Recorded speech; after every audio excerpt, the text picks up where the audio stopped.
Ajay Srinivasan of Aditya Birla Money is with us. It's a long time since we've had you, Ajay, and a range of issues to speak to you about. But first up, the immediate positives, or at least promised positives for the insurance sector. There have been some service tax giveaways probably for first premium and for single premium products, as well possibility, and this looks big, that pension monies will not be included in that 1 lakh tax rebate that all of us get. Will this all add up to a goodish bit? Yeah, I think, Lata, the pension one is really a significant opportunity. I think both the amount over and above 1 lakh that will be covered under ATC that is proposed, as well as the annuity tax treatment that is being proposed. I think overall, if you ask me, the whole tax approach to pensions could be a fairly significant initiative. So the second half this year, you could see your industry collecting a lot more money than you did in the second half of last year. Any number that you can guide us? No, I'm not sure these will be effective this year, so it will probably, spin over to next year. So I think at least the tax benefits, in my sense, will probably come, will not get much time this year. But other than that, I think the two other significant announcements, I think, that were part of the same announcement you're talking about. One is related to product approval. I think that will, clearly free up a lot more opportunities for the industry to launch more products. That's been an issue that the industry has been tackling over the recent past.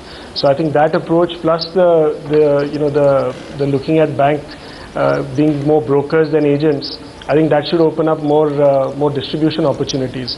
So it's really up to a question of timing as to how soon these things happen and whether you could see benefit in this year or next year. But clearly all of these pointing in the right direction. Okay, hi Ajay, thanks very much for joining in. I just wanted to get your thoughts with regards to the rationalization of service tax. Give us a sense in terms of what sort of relief would we see on the customer end as well as on the insurance company end. So, I think without the finer detail, it's a little difficult to give a sense of that. As I was mentioning to Lata, I think the most significant item in my view is the pension treatment. Because that could, as you know, the insurance industry used to account for a fairly significant amount of pension money. Almost 25-30% of the industry collections used to be for pensions. That has come down as a result of, product changes. But if you could get back some of the tax incentives that are being talked about, I think that could be a fairly significant opportunity for the industry. Okay. Ajay, now on the broader reform map, since you're such a close watcher and such a long time watcher of the economy, there have been a great deal of measures and perhaps even administrative measures, like for instance the SEB restructuring, which have gotten announced, FDI in retail. Is that sufficient? The macro really hasn't gotten tackled in the sense of the fiscal deficit likely to remain very close to the 6% mark, as well its impact on inflation. So given that, even without these macros being tackled, do you think that the economy can get out of the rut and you see it having been bottomed out? Yeah, I think sentiment is clearly bottomed out, Lata. I think that's what a lot of these announcements have clearly done, is at least sentiment, has bottomed out. There's talk about, reviving investment. That should be very good news for the economy. And clearly the fiscal, as you say, I think diesel, addressing the diesel subsidy is the first step. But I think a little bit more clarity in terms of what could happen to the fiscal would be necessary to really address the concerns on the macro. So I think we seem to be heading in the right direction, and I think a lot of good announcements in the recent past. But I still think there are a few more things to be done. Ajay, wanted to get your thoughts on the likelihood of FDI and insurance coming about then. Do you think that that's possibly on the cards, and what sort of political hurdles could we face on that one in particular? Really no sense of that as of now. I think we've been hearing of it from time to time, but I don't really have a sense on whether that that would see the light of day or not. A lot of opposition even within the ruling party to that. But Ajay, what is the sentiment with respect to investors, especially foreign investors? You think this is good to go for more? The rupee is, of course, very much in the favor of the foreign investors. How would you gauge the market sentiment at this point in time? You're reading that the economic sentiment has clearly turned for the better. So does this mean we have got, this rally has more legs? No, I think the rally, I think as you were referring to, I think we clearly seem to have bottomed out in terms of sentiment, probably in the market near term. But ultimately, all of this will have to come back to some sense on what is going to happen to earnings. And I think that's where you'll have a better look at the macro. You're going to have to look at costs. You're going to have to look at what implications are there on interest cost and other costs. And I think for that, the fiscal really will have to be addressed, Lata.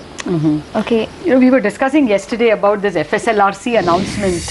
Any thoughts on that, Ajay? I mean, it's only an approach paper and this is a long-term rewriting of laws, but there is a certain tone to it in terms of asking regulators to shape up. It seems to be kinder to the market and less kind to the regulators from the tone alone. What's your initial comment? Is this shape of things to come looking better than what we had so far? So I haven't really gone through the discussion paper in any detail at this point, Lata, but I think the general sense that this is looking at a really broad range of regulations. I think some 62 laws are being reviewed. I think it's a really significant significant act and significant initiative. So we should hope that all of these acts therefore are brought up to speed, made modern and made more relevant to to the Indian economy as it is today. Okay, Ajay, before we let you go, it's been handsome gains for the equity markets in the past couple of months. Just give us a sense in terms of an asset allocation strategy, say vis-a-vis something like commodities, equities, and commodities, I mean something like gold, which is sitting at an 11-month high. What would you recommend to investors? You're talking about domestic investors specifically? Yes. Yeah, I mean, I think you've got to keep your, interest rates are clearly looking like they've peaked and they're looking like they're, turning on the way down. So clearly there is some gain to be made on duration-based fixed income products. So I think there is opportunity there to make gains from interest rates coming down.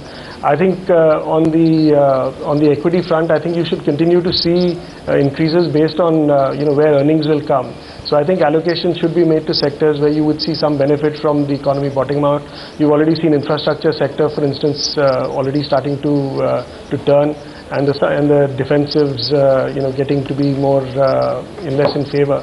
I think you will see more of that playing out as you see this economy, continuing to turn. Actually, you took away that last question of mine. I was exactly going to ask you what sectors you would bet on, but you told us that.